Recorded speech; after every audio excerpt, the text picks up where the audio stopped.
Welcome everyone to the kickoff information session for the Upstate Individual Artist Fellowship. My name is Sofia Vivanco Airagi, and I am the Grants Manager for Nevada County Arts and Culture. I'm joined today by my colleagues Eliza Tudor, Gianna Arbex, and Michaelin Logue, who will be offering support during today's session.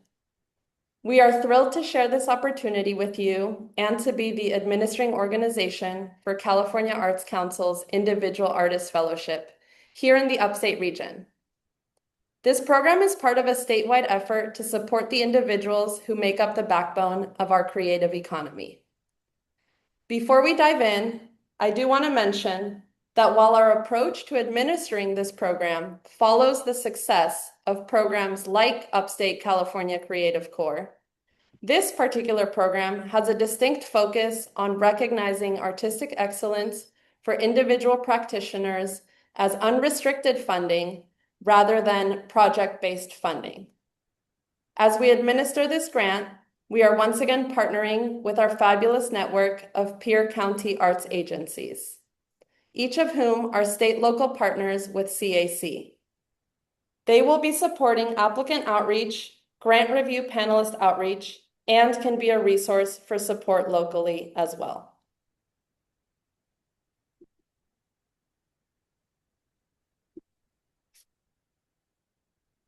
Today's session is an overview of the program and how to apply. We will have a Q&A portion at the end, so please hold your questions until then, or feel free to put them in the chat as we go along.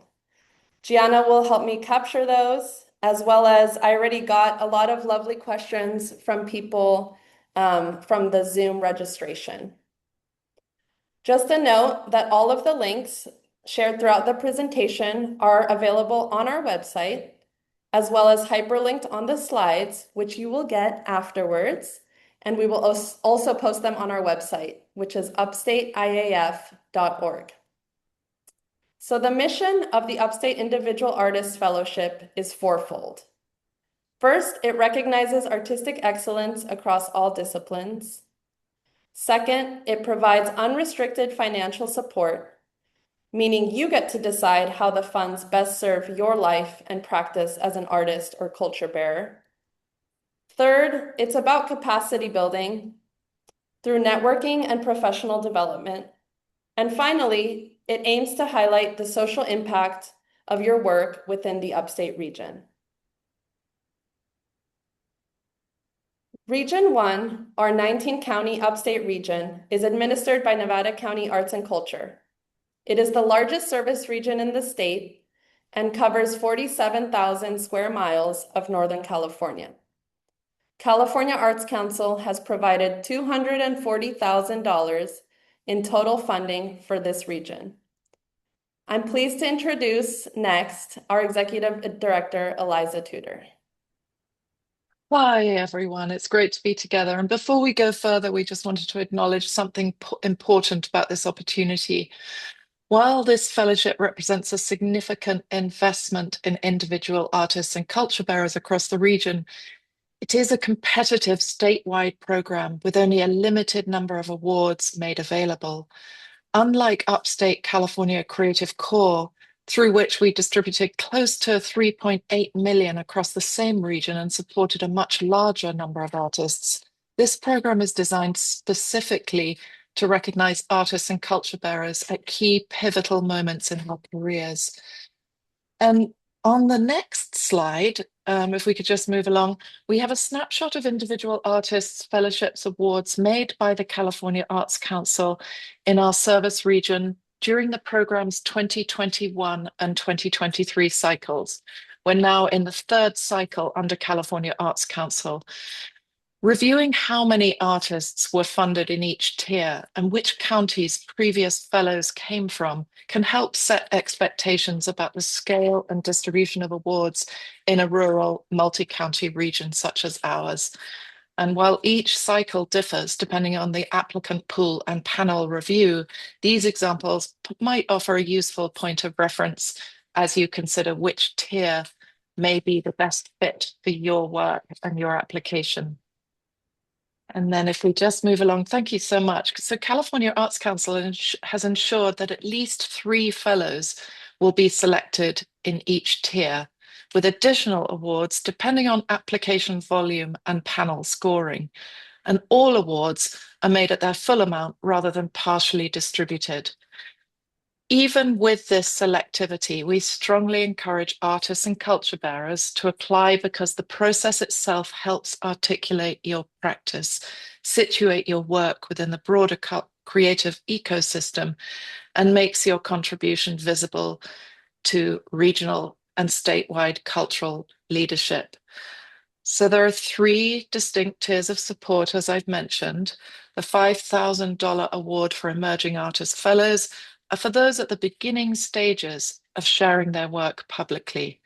The $10,000 award for established artist fellows is for those with a regular public practice who engage the larger community in their practice. And the $50,000 award for Legacy Artist Fellows is for those with a substantial body of work who have made significant, enduring social impact. And we'll look into these in more detail about the tier selection later in this session. So this is the time to get out your calendars. As you probably know, since you're on this Zoom call with us, the application opened on April 6th, along with the application for grant review panelists. In addition to today's session, whose recording will be available online afterwards, we will be hosting 2 professional development workshops on Monday, April 13th at 12 noon and Wednesday, April 22nd at 12 noon, where we will provide additional support with artist statements, curriculum vitae or CVs, work samples, and letters of support. My colleague Gianna will place the registration links for those in the chat. There will also be 3 office hours, which are a more informal opportunity to connect with program staff and ask any questions that you still may have. These sessions are drop-in and open to the public, and our lovely Gianna will also put those links in the chat. Please note that each occurrence of office hours has a unique link, so just be mindful of that. And if you lose those links for whatever reason, they live on our website, so you can always go there to find the link for the date that you want to attend. And then, very importantly, the hard deadline to submit for the Upstate Individual Artist Fellowship is Wednesday, May 6th at 11:59 p.m. Pacific Standard Time via our application portal, which is hosted by Jotform.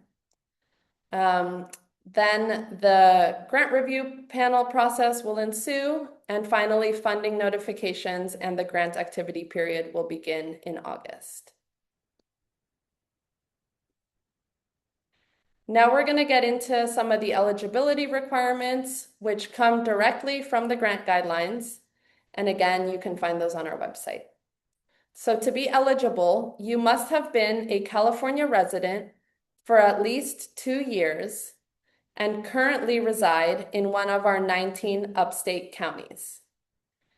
As part of the application, you will be asked to provide proof of residency. So for example, a utility bill, lease agreement, bank statement, or government-issued ID. Of course, you can redact any personal or sensitive information, such as bank balances or social security numbers.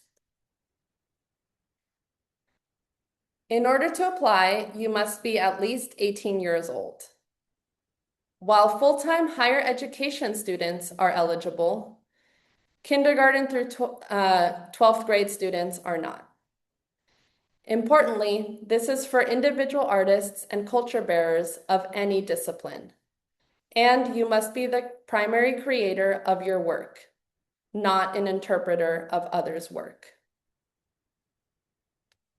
If you have received a CAC Individual Artist Fellowship before, you cannot apply for the same tier again. However, you can level up and apply for the subsequent tier if your career stage has progressed since you were awarded. What I just mentioned does not apply to previous Legacy Artist Fellow awardees who have maxed out and are ineligible for future awards. On the financial side, in terms of receiving the award, you must have a valid tax ID number, such as a Social Security number or an ITIN, as this is a direct award to the individual artist or culture bearer, and therefore no fiscal sponsors are allowed. My colleague Gianna will put a link in the chat with a resource about ITINs in case anybody would like to learn more. So here we have the review criteria. The applications will be evaluated by grant review panelists on the following 3 pillars. Number 1, creative vision, which essentially boils down to effective communication of your stories and aspirations. Number 2, aesthetic excellence, which is measured using the Aesthetic Perspectives Attributes of Excellence in Arts for Change framework, which we will dive into on the next few slides. And finally, community engagement and social impact, which is how your work positively affects your community. I encourage you to review the ranking scale that panelists will utilize to evaluate applications, which is linked on this slide, and Gianna will also place in the chat for us. So at this stage, you might be wondering what panelists are really looking for when they talk about community engagement and social impact. The California Arts Council is not expecting large-scale programs or formal partnerships. What matters most is whether your work is meaningfully connected to people beyond yourself, whether that's through collaboration, participation, cultural knowledge sharing, mentorship, place-based practice, or relationships with a specific community. Community engagement can take many forms, especially in rural regions like ours. It might happen through informal networks, small gatherings, teaching intergenerational exchange, or work that responds to a local issue, landscape, or history. Panelists are looking for clarity and authenticity rather than scale. The strongest applications help reviewers understand who the work is for, how those relationships exist already, and why they matter.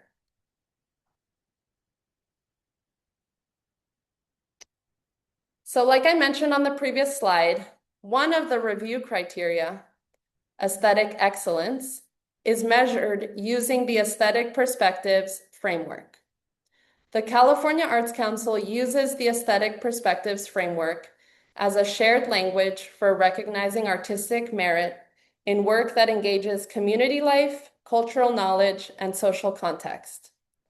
Rather than prescribing a single definition of excellence, the framework identifies qualities such as cultural integrity, risk-taking, and emotional resonance that help reviewers understand how artists and culture bearers create meaningful impact through their practice in ways that are grounded in their own traditions, places, and experiences.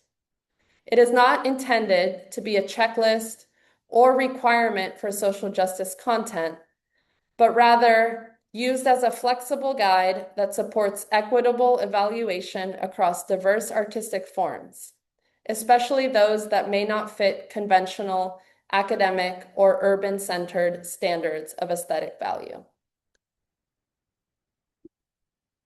As you review these examples, you might notice that social impact in this framework doesn't mean solving large problems on your own.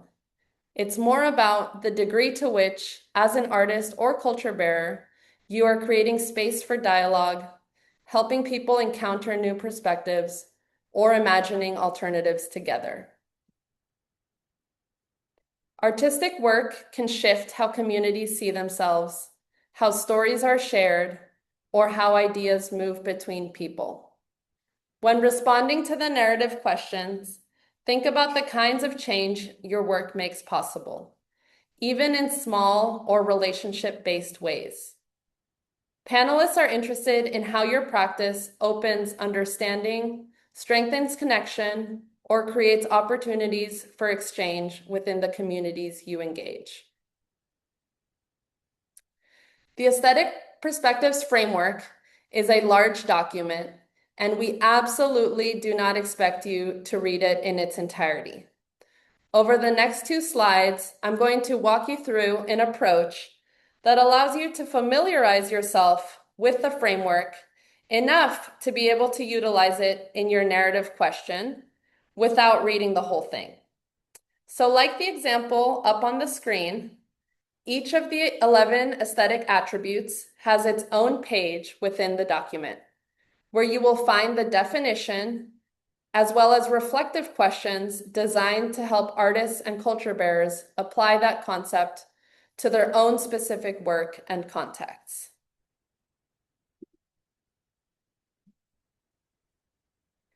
So here we have a flow chart which walks you through our recommended approach on how to tackle this document. First, review the list of 11 attributes, which can be found on both page 1 and 10 of the document. I would then use that list to identify a couple, let's say 1 to 3 attributes that most resonate with your work and artistic practice. Then go to page 12 of the document, where you'll find quick links to pages that take you into more depth about each attribute, like the example we saw on the previous slide. The final section of the document has case studies documenting real-world application of each attribute by artists, collectives, and organizations. So you could read those as inspiration. And finally, after researching and reflecting on your specific selection of attributes, we recommend incorporating those insights into your response to narrative question number 2. When answering the question, we are not expecting you to speak to all 11 attributes of excellence. Rather, a strong response will demonstrate, say, 1 to 3, showing how your artistic practice effectively utilizes those attributes.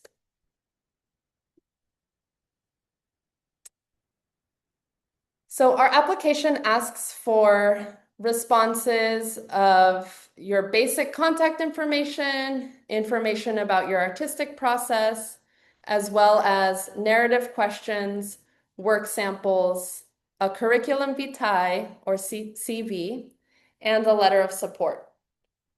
Next, we will go into some of the most common questions we get about specific components of the application.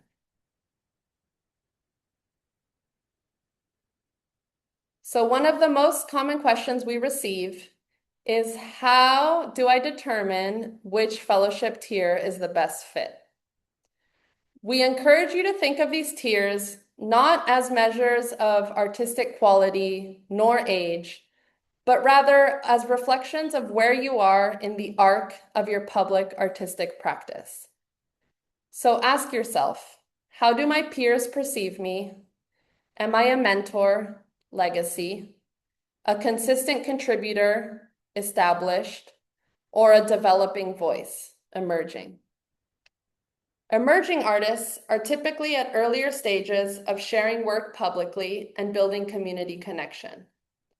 Established artists are consistently presenting work and can point to multiple examples of community engagement or social impact. And legacy artists generally have a substantial body of work developed over many years and are often recognized as mentors or leaders within their field. Age is not a factor here. It's really about experience, visibility, and influence over time.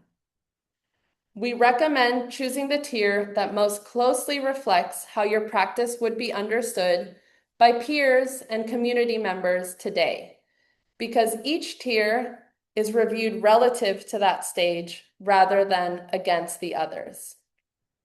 Please refer to our guidelines, which are readily available on our website, and our FAQ document for support in considering these tiers. Within that FAQ document, question 15 has a link to a list of previous IAF awardees, and that can be an interesting benchmark to ponder.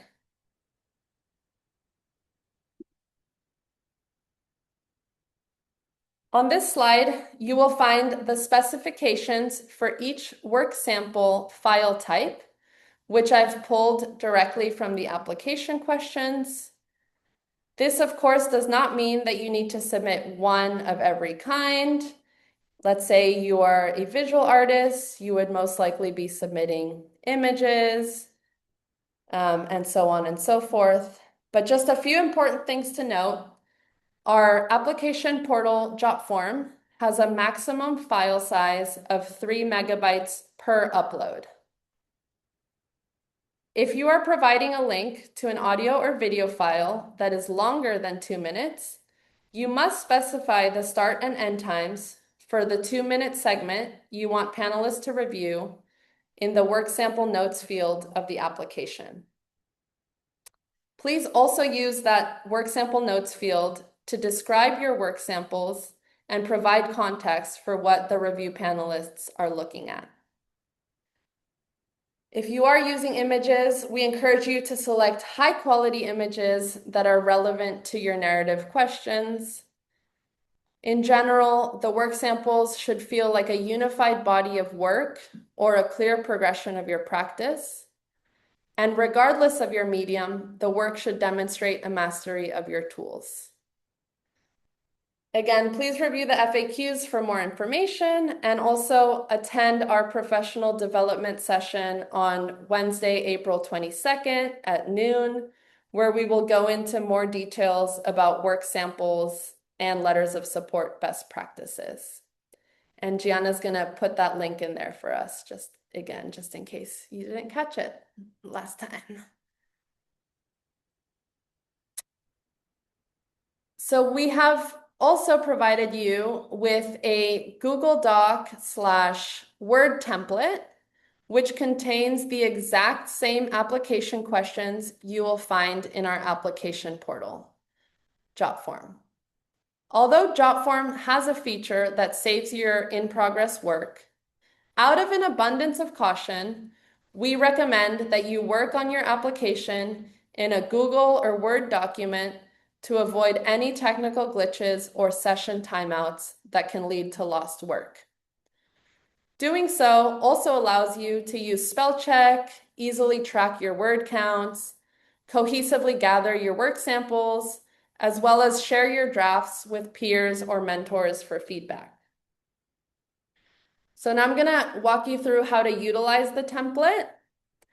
I've purposely shared it as view only, and this is because I don't want anyone to accidentally make changes or put their own personal information for everyone on this call to see. And so the link is view only, and the way you use it is that you can either go to File and then make a copy, and that will create a copy that you can then edit on your own Google Drive account. Or if you prefer to work offline, you can click File, then Download As, and then Word, for example, or Pages, or whatever you prefer, in order to save a copy on your desktop, which you can then edit. Once you have everything finalized and ready to go, you can input those answers and upload the attachments into our application portal. And Gianna's going to put those links to both the template and the portal itself in the chat.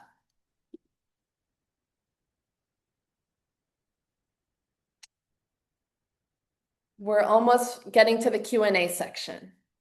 So here's kind of a summary. Like I mentioned, we have an abundance of resources available at upstateiaf.org, including the FAQs, the ranking scale, the aesthetic perspectives framework, and the full grant guidelines and application questions. On the website, you will also find the grant guidelines and application questions translated to Spanish. So Jenna's going to help put all of those in the chat. And then again, just another reminder, don't forget that the professional development webinars begin next week and that we will have 3 sessions of office hours for a more informal Q&A on Monday, April 16th at noon, Friday, April 24th at noon, and Monday, April 27th at 9 a.m. And all of these resources from the last 2 slides are hyperlinked to the slides themselves if you click on each down arrow. And like I mentioned, we will be sending these out along with the recording as well as posting them on our website.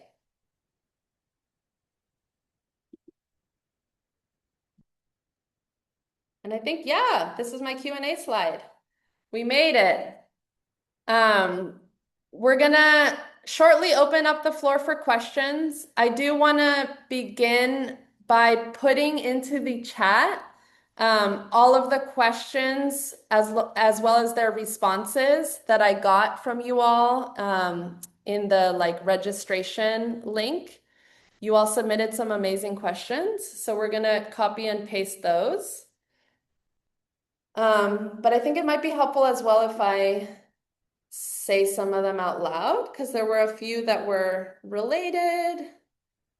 So let me see if I can pull that up. I'm gonna stop share for a second.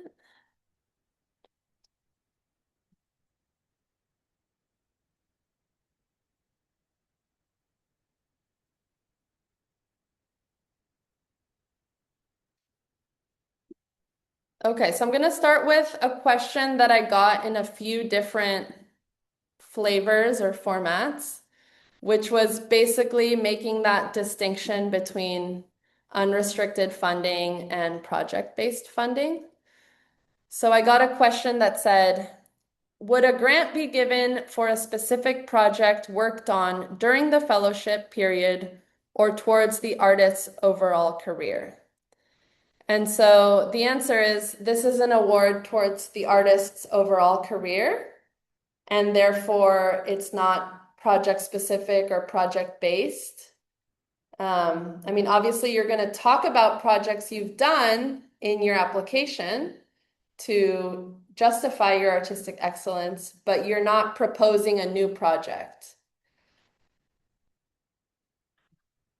Someone else asked, our projects encompass multiple eligible counties? Is this something that we should highlight? So if your work and practice engages communities across multiple counties, that is wonderful and absolutely put that in your narrative. However, just because you are spanning multiple counties, I just want to make a note that that won't in and of itself rank higher as an application. Like we talked about during the presentation, panelists are looking for clarity and authenticity rather than scale. I also got a question about does El Dorado County, is that part of Upstate? And it is not. It is part of the Capital Region, which is administered by our lovely partners at Teatro Nagual.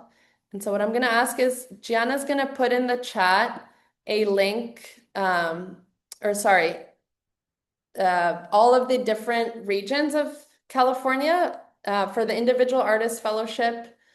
The CAC has split it into 8 different regions. And so we are administering Upstate region, but if for whatever reason you don't live in Upstate, one of the 19 counties, or perhaps you have an artist or culture bearer friend somewhere else in California, redirect them to those agencies who are administering in other regions. And I think we can open it up now. What do you think? Sophia, there's a couple questions in the chat that I will share first, and either you or Eliza could respond to it. So Julia asked, how do we define community? My community is local, but the aim is to grow through social media, connecting with people around the world interested in the subject of my work.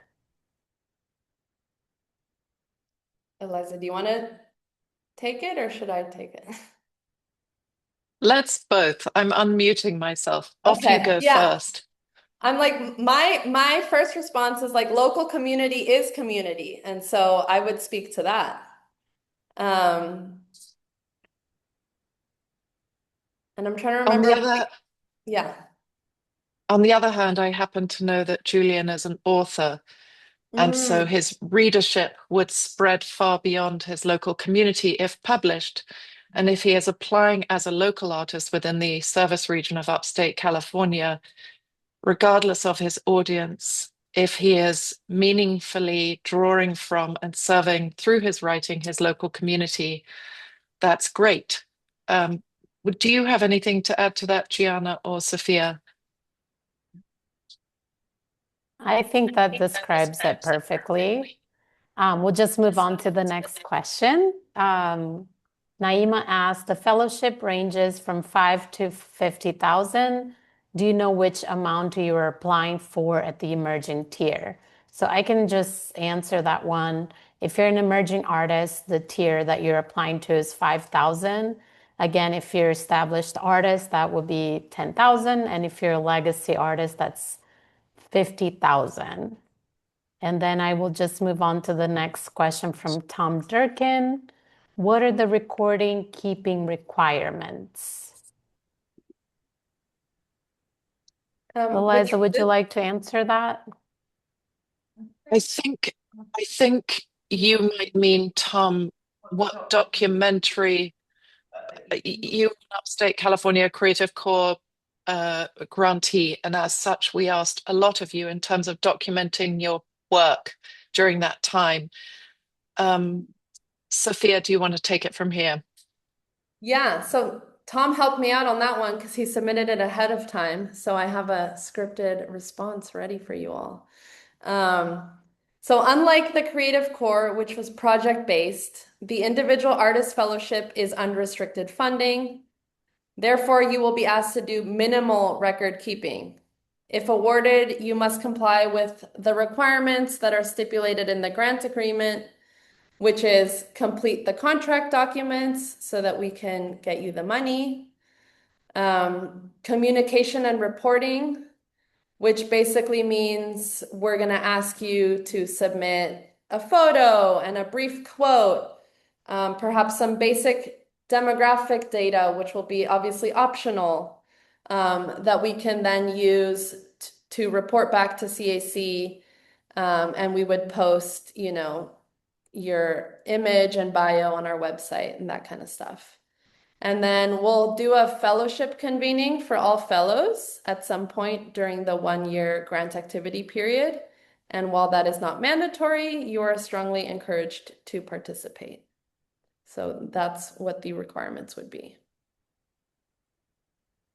Thank you, Sophia. Next question from Catherine.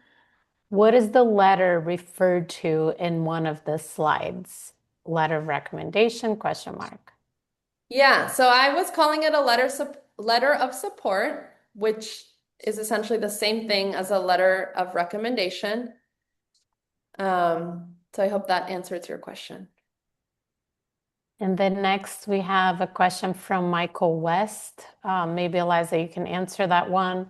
How do you define an interpreter of others' works? Thank you. I'm I'm uh I'm trying to remember which slide this was from. Uh Sophia, do you want to? Yeah, so that comes from the eligibility requirements, which is talking about, this fellowship is open to artists of any discipline who are the primary creators of their own work. So I think what this is trying to avoid is like, if you're recreating beautiful Picasso paintings, copies, I mean, that's just like the first example that came to mind, then that would be like a recreation of someone's work. I think it gets different and it's nuanced if it's like, let's say you're an actor or a theater director, and it doesn't mean that you only need to have original plays or scripts. I think like in that sense, in that context, you could be, staging the play of someone, someone else's play. So I hope that And makes. with the benefit of understanding that Michael is a videographer, you're recording the work of something you see on stage, perhaps. That means that's your work. So that's not the interpreter of another's work. You're simply documenting it. Which is your work. Exactly. Yeah.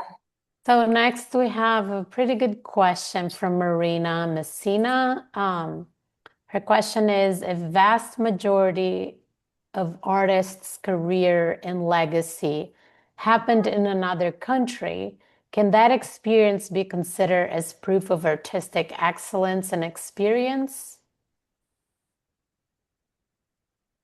I would say yes. And also the panelists are likely going to want to know, since moving, to the upstate region, how have you continued that work? And, how embedded are you within that local community? Do people, like we mentioned in the question about how do I select my tier? I think a good question to ask yourself is, how do my peers or my community view me? So, am I someone that is considered an expert in the field, or someone that people come to for advice and guidance or mentorship?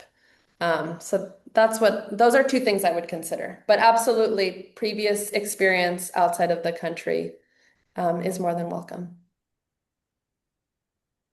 Great. And then I'm gonna just ask two questions because they're pretty simple. One is, how many letters of support is required, and what constitutes significant body of work? I'll start with the first one, and then maybe Eliza wants to go for the second. The first question, which is about how many letters, the requirements for both work samples and letters of support vary based on the tiers.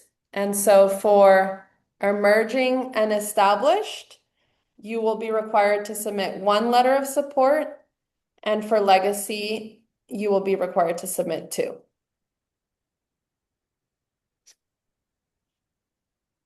And I would only add, in terms of significant body of work, just in general, we have learned from other administering organizations, other organizations who have re-granted during the first and second cycles of individual artist fellowship, how often an artist and culture bearer applicant may not thoroughly understand the difference between the established and legacy tiers of this application.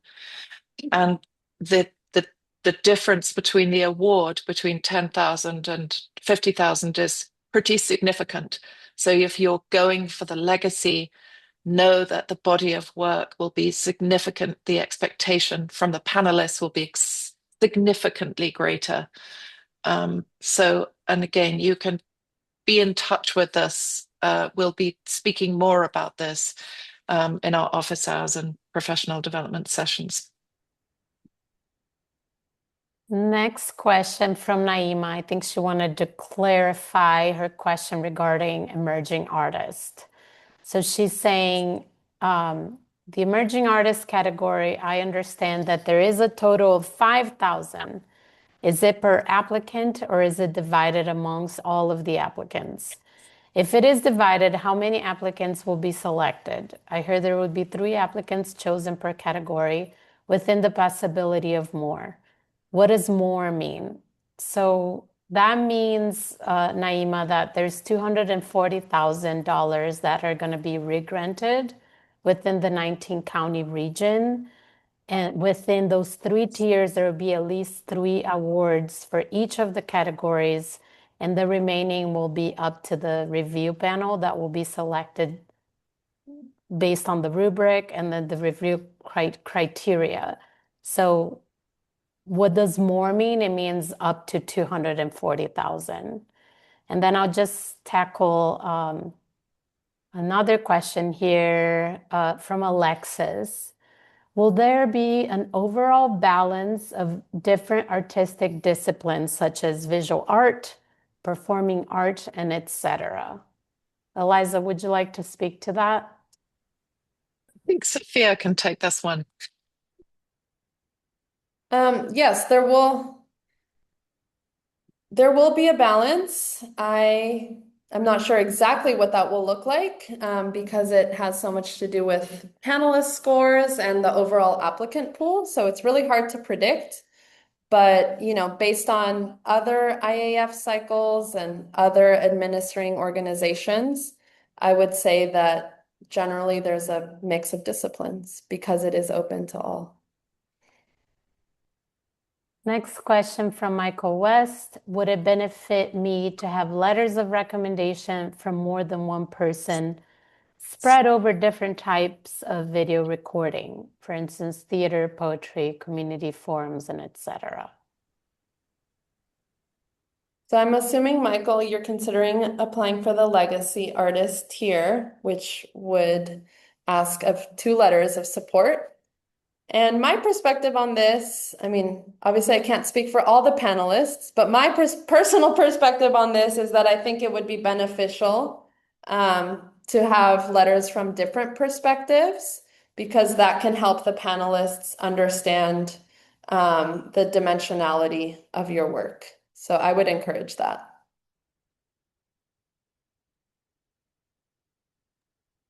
Okay, so another question. With only 240,000 to award, how many legacy artists can you fund? We will be funding 3 legacy artist fellows. And again, I will only add, just remember this is across a 47,000 square mile service region, 19 counties and applicants from all of them.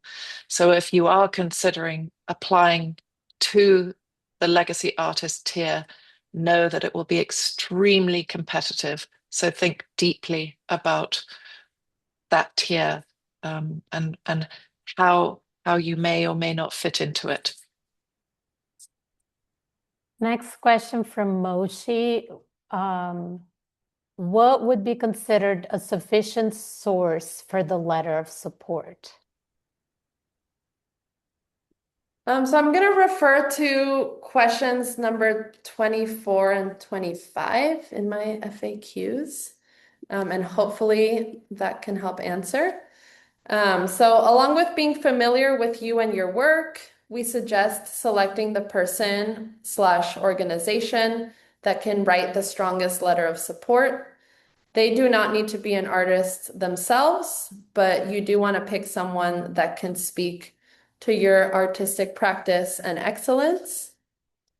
A related question is, can my local county art agency executive director write a letter of support on my behalf? So what I put for that was your local county arts agency executive director can write a letter of support for your application. Because these leaders are so deeply embedded in the creative ecosystem of our region, they are often well positioned to speak to your point of reference status, your history of community engagement, and the specific ripple effects of your work. Just know that there might be a lot of other artists asking that. And so I'm not saying it's necessarily good or bad, but they might be writing letters for multiple people. So I think as much as possible, pick someone that is more of like a unique connection to you and your work, and that recommender will be able to highlight your work the best. So I hope that answers it. And then a question from Sage. Can a video interview clip discussing the purpose of my work be used as a work sample?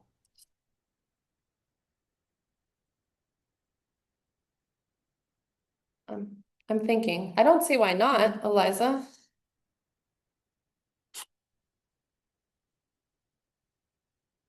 Oh, you're on mute. I'm going to repeat the question. Can a video interview clip discussing the purpose of my work be used as a work sample? I don't see why not either. We're in agreement. And then a question from Mary. Can significant work apply to sorry, I'm going to repeat. Can significant work apply to the mentorship and training more than the actual fine art?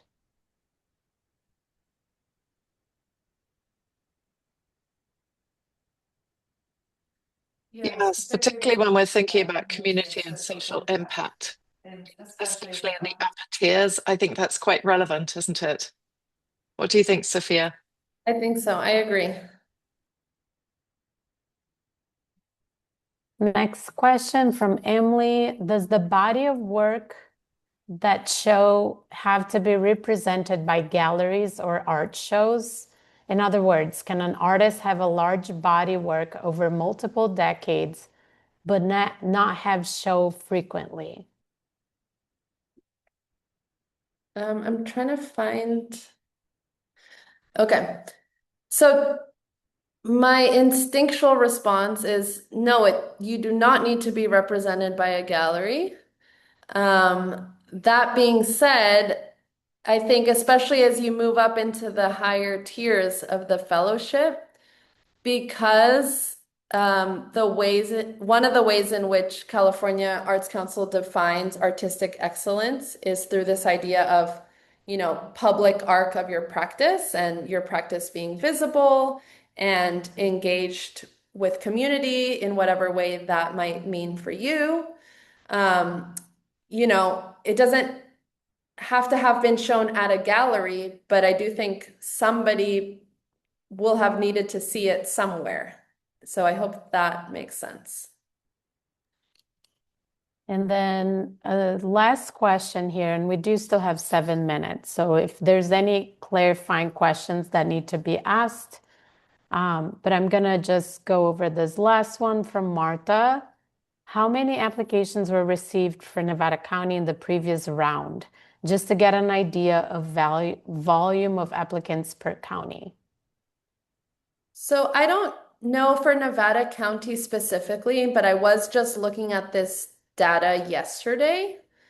And I believe for the upstate region as a whole, in the 2023 cycle, we got 97 applications. And there were, I need to go back to my slide because I have that there. How many were awarded? There were 8 awarded. That was last cycle. And this cycle, I would say we're anticipating receiving more applications just because one thing I didn't mention during the presentation was that last cycle, Upstate, the 19 counties that are part of Upstate were part of an even larger region that was administered by our fabulous partners at Youth Speaks. And so they were actually responsible for administering 35 counties total in Northern California. And that 35 county region has now been split up into 4 different regions, one of which is our region. So I do anticipate that the outreach this round will be more specific and also therefore the applicant pool.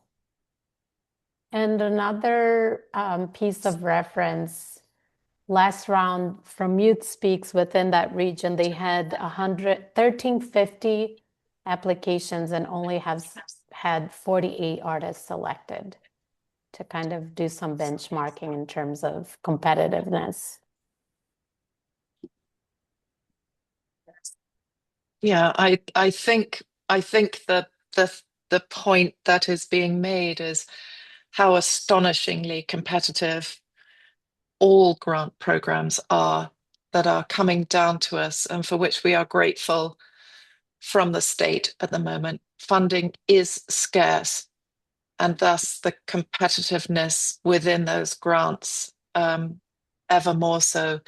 So it's great to understand that there were a given number of applications from different counties in the past. This is a fresh cycle, a different grant program. I'm imagining that our pool of panelists will be looking closely at as even a distribution as we can among those counties, but we can't rely upon a geographic equity because it's also about excellence. Nevertheless, in our community engagement and the way we share information on the opportunity, we will look to make sure those communities who have not traditionally received information on these kinds of opportunities or felt confident responding to them is met. For example, when we administered the Upstate California Creative Core, the larger numbers of applicants came from within Humboldt County, Butte County, and Nevada County. We want to make sure that folks in Del Norte and Modoc and Lassen and Plumas and other very rural spaces are receiving this information. So please share as well among your artist networks this opportunity beyond Nevada County.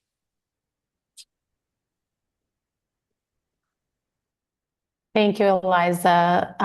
So next question from Brennan. We only have a few minutes, but we'll try to get to as many as we can. We only have a few more. So Brennan asks, referring to an interpretation of others' work, can a piece of art that I have made feature a master study of another artist's work? The artwork's focus is not on the recreation of that artist's work, but the art is within it though. I am happy to explain further if I didn't explain well enough through typing. Is that clear, Sophia? I think so. I think what you're trying to get at is maybe like drawing inspiration or like you said it yourself, it's part of it's a master study. And I would say that's okay. What we're trying to avoid with this like interpretation of others' work is basically like blatant plagiarism or like, being like, I made this water bottle. Well, you can't see it, but I made this water bottle. I invented this water bottle even though I did not. So that's a silly example, but I hope that answers the question. And Eliza, I don't know if you want to say anything else. Yes, it just made me curious about Brennan, and maybe he can just put a yes or no in the chat. If you are a documentary artist, if that is your work, if you're a filmmaker, for example, or you make it your life's work to document others' work, or you're a journalist, that could affect the way one responds to that idea of interpretation of others' work. And then another question referring to bodies of work. Tom Durking asked, in what form does a body of work need to be submitted? Would a list of my published essays constitute a body of work? So I would say in that case, you wouldn't submit just the list because the review panelists have a limited capacity in terms of what they can review. We have laid out those specifications in the guidelines, and they are also in the FAQs. And so it varies person to person, applicant to applicant because of the, variety of disciplines. But essentially for the established and emerging tiers, you can submit up to 5 work samples. And then for the legacy tier, you can submit up to 10 work samples. You get to mix and match what those look like. If you reference that table that I put in the chat, question 33 of the FAQs, it says, for example, documents have a max of 2 pages per file because panelists aren't going to have time to, review thousands and thousands of pages. Or, for example, audio and video files are capped at 2 minutes. With that caveat of what I mentioned during the presentation, let's say you have a 10-minute video on YouTube. I don't need you to cut it and submit just a 2-minute clip, what you do is you put the timestamps that you want them to review in the notes. So I hope that helps clarify.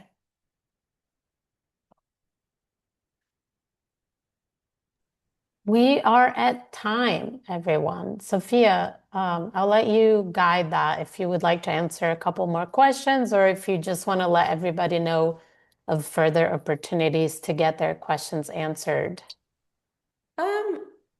I'm happy to do maybe 5 more minutes. I also want to be mindful of everyone's time and our lovely interpreters who are here. Does that sound okay? Yeah, so I'll just ask a couple other questions real quick. As a videographer, my service is restricted to Nevada County, or could I also reach out to other counties? I'm assuming you live in Nevada County and that's why you're asking about Nevada County. Okay. Is it okay So to interject? sure. I mean, yeah, basically, because I reside here in Nevada County, but if there were some plays or poetry readings or community forums in other counties, can I go to them, offer my services to them, or do I just have to stay within Nevada County? Like say Abs Plumas or whatever.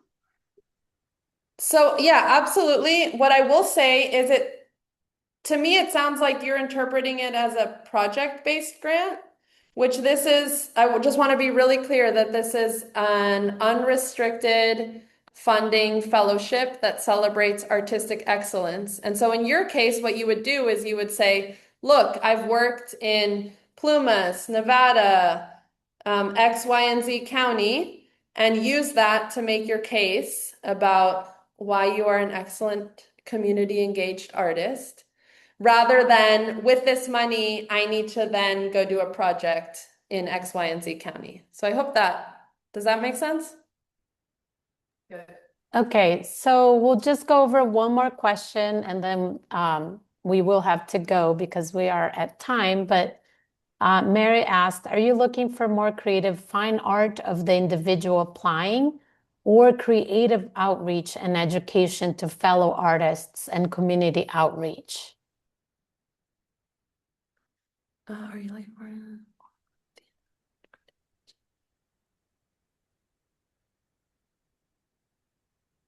I would say I think both. it's a Yeah. combination of both, but particularly depending upon the tier that you're applying to, the degree to which you are engaging your community in that social practice way that we refer to in the guidelines and in connection with the tiers, specifically both, I would say, less so in the tier, the established, I mean in the emerging tier. And I also wanted to add, Sophia and Gianna, that we will be taking these questions into account and developing our FAQ. So our FAQ is a movable feast. It's going to grow over time, as with all California Arts Council FAQ, frequently asked questions documents. So keep referring to those FAQs, and if we can create clarity around some of those more nuanced questions, we'll be developing those FAQs. So keep referring to that, and also to the glossary that is available on our website. Thank you, Eliza. In closing, I just want to encourage all of you who are artists and culture bearers residing in Upstate California to join our Upstate Artist Directory, which is a free resource to connect with other artists and make your work visible on the platform. Please also follow Nevada County Arts and Culture on Instagram and Facebook and join our Upstate Artist Conversation Cafe on Facebook to stay in the know. Gianna's going to help put those links in the chat. And lastly, I want to thank my colleagues, Eliza and Gianna and Michaelin, for providing support during today's session and throughout the development of this program. Thank you also to our peer network of county arts agencies supporting with local outreach and our lovely ASL interpreters from Eaton Interpreting Services. And thank you, all of you, for your time, your creativity, and for being part of the Upstate cultural ecosystem. I will Uh, see you all soon in office hours and PD sessions, and I'll let Eliza close us out. I just want to say how important during this time, now that we've entered Arts, Culture, and Creativity Month, and happy Arts, Culture, and Creativity Month to everyone, because it's all about you, is how important advocacy is during April as we approach the May revision. And just to reassure you that Nevada County Arts Council, in collaboration with all county arts agencies in every one of the upstate regions, counties, our work with advocacy in connection with one another is very important. And in April, in the middle of April, we'll be in Sacramento advocating for more funding. You've probably heard of the 50 and 50 campaign that California for the Arts and California Arts Council is engaging with to try to ensure more funding for the arts across the whole of California. So we're working very hard and fast with our state local partner agencies and our fellow California cultural districts on behalf of all artists in the upstate region. So we'll keep you posted on that too. Thank you so much, everyone. And reminder that we have office hours